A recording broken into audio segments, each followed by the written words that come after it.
ഞാൻ കാണിക്കാൻ പോകുന്ന അടിപൊളി ക്രാഫ്റ്റ് വർക്കാണ് ഞാൻ കാണിക്കുന്നത്. ഇത് ഞാൻ ചെയ്ത വർക്കാണ്. ജസ്റ്റ് ഞാൻ ഇത് ഓപ്പൺ ചെയ്ത് കാണിച്ചു തരാം. ഇതെൻ്റെ ഫ്രണ്ട് ക്ലൗഡിയാണ്. ഇപ്പോൾ ഉറങ്ങുകയാണ്. അടുത്ത് ക്ലൗഡി ഫുഡ് കഴിക്കാനാണ് പോകുന്നത്.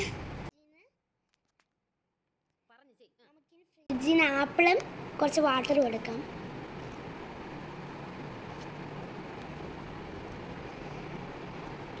ഇപ്പോൾ ഇതാ ക്ലൗഡി കഴിക്കുകയാണ്. ഇനി ക്ലൗഡി ബാത്തിയാണ്. ഷവറിൽ വാട്ടർ വരുന്നു ഗൈസ്. അവിടുത്തെ ക്ലൗഡി പ്ലേ ഗ്രൗണ്ടിൽ കളിക്കാൻ പോകുന്നു. കണ്ടോ, അവിടെ കുറേ ബോൾ കിടക്കുന്നുണ്ടോ? ക്ലൗഡി എൻജോയ് ചെയ്യുന്നുണ്ടോ? പ്ലേ ഗ്രൗണ്ടിൽ നിന്ന് തിരിച്ച് വീട്ടിലേക്ക് പോവുകയാണ്. എന്നിട്ട് ക്ലൗഡി സ്ലീപ്പ് ചെയ്യുന്നുണ്ടോ? ഇത് ക്ലോസ് ചെയ്യാവാ.